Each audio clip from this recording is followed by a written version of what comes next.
Olá, boa noite a você. Este é o Jornal da Record. Câmara aprova retorno do despacho gratuito de bagagens nos voos. Senado autoriza aluno de escola particular a receber bolsa de estudo na faculdade pelo ProUni. O Jornal da Record já está no ar.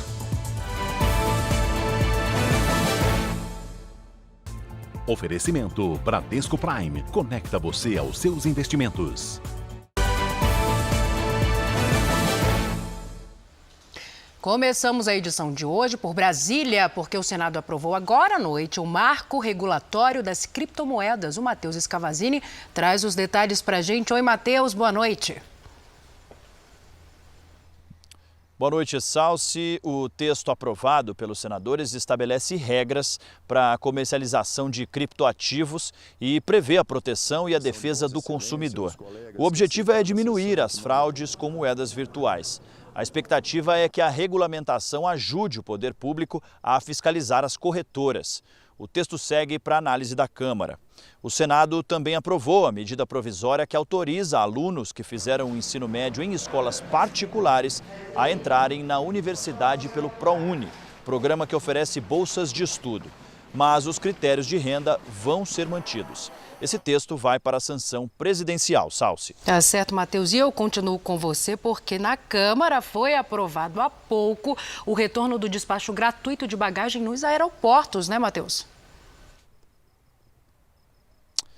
Salsi, a modificação foi incluída durante a votação de uma medida provisória do governo que flexibiliza regras para o setor aéreo. Pela mudança aprovada pelos deputados, bagagens com até 23 quilos em voos nacionais e até 30 em internacionais ficarão isentas. A cobrança nos despachos começou em 2016. E os deputados que votaram pela volta da gratuidade disseram que a taxa nunca barateou as passagens. A medida segue agora para análise do Senado, Salsi. Tá certo, meu querido. Obrigada pelas informações. Olha, a Prefeitura do Rio de Janeiro proibiu o uso de caixas de som e amplificadores na areia das praias da cidade. O Leonardo Ack explica melhor essa regra pra gente. Oi, Léo, boa noite. É isso mesmo, Salsi, boa noite para você, boa noite a todos que acompanham o JR 24 Horas.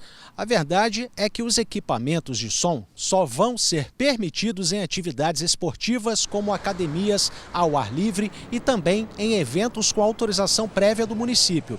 A Prefeitura disse que a lei combate a poluição sonora. A regra também vale para os parques controlados pela Secretaria de Meio Ambiente. Agora, quem descumprir a regra pode ter o equipamento apreendido.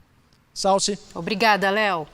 Uma subvariante da Omicron foi descoberta aqui em São Paulo. A Caterina Chute tem todos os detalhes pra gente. Caterina, boa noite.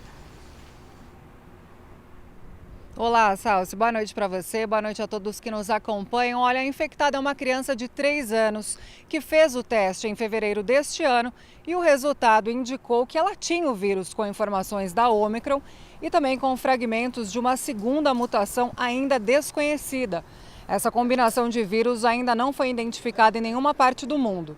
E o laboratório que fez os exames, viu, Sassi, ainda identificou mais 2 subvariantes surgida no Reino Unido. Salsi. Obrigada, Caterina, pelos detalhes. Nos Estados Unidos, uma pesquisa revelou que 3 em cada 4 crianças foram infectadas pela Covid-19 desde o começo da pandemia. Quem chega com as informações para a gente é o correspondente Vandrei Pereira. Vandrei, boa noite para você.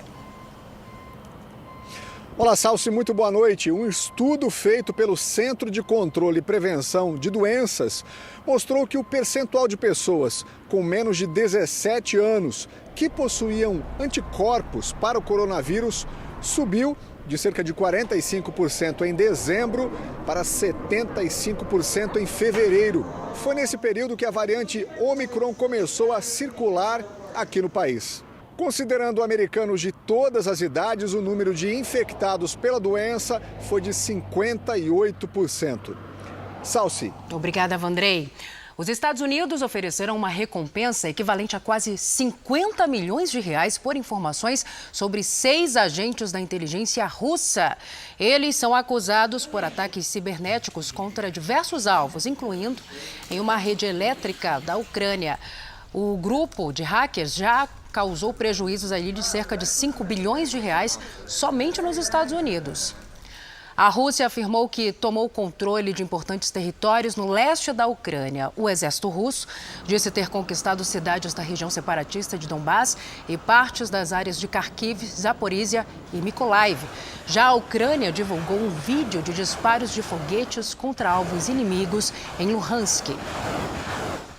E agora o futebol no JR 24 horas. Manchester City e Real Madrid fizeram um jogo de 7 gols pela primeira semifinal da Liga dos Campeões. Veja.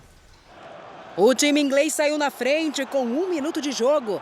O argelino Mahrez deu o passe e De Bruyne fez de cabeça.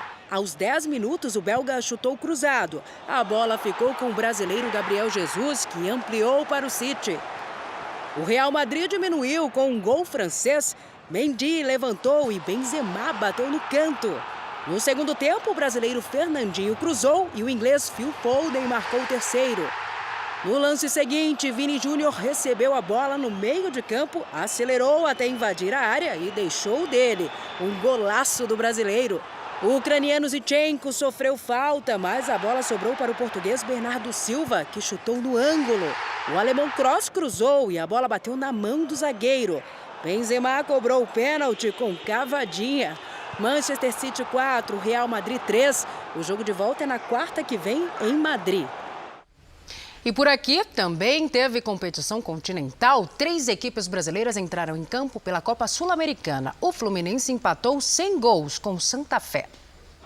Em Assunção, o Ceará venceu o General Cabalheiro por 2-0. Eric de pênalti e Messias fizeram os gols contra o time paraguaio. O Internacional ganhou do Independiente Medellín da Colômbia. O alemão marcou o gol que deixa o Colorado na liderança do grupo. E na Libertadores, à noite teve 4 clubes brasileiros em ação. Em Buenos Aires, o Estudiantes ganhou do RB Bragantino. Correa abriu o placar e o ex-corintiano Bozelli ampliou com um golaço de cobertura. 2-0 para os argentinos. O Libertad Paraguai venceu o Atlético Paranaense em Assunção. Riveros fez o único gol do jogo e o atacante Pablo desperdiçou um pênalti. E nos outros jogos, que terminaram há pouco, o Atlético Mineiro saiu na frente do Independiente del Valle, mas permitiu o empate no Equador. Já o Corinthians venceu o Boca Juniors por 2-0 em Itaquera, com 2 gols de Maicon. Este foi o Jornal da Record. Outras informações no Fala Brasil, às 8h30 da manhã. Você fica agora com Fala Que Eu Te Escuto. Uma ótima noite para você. Cuide-se. Tchau.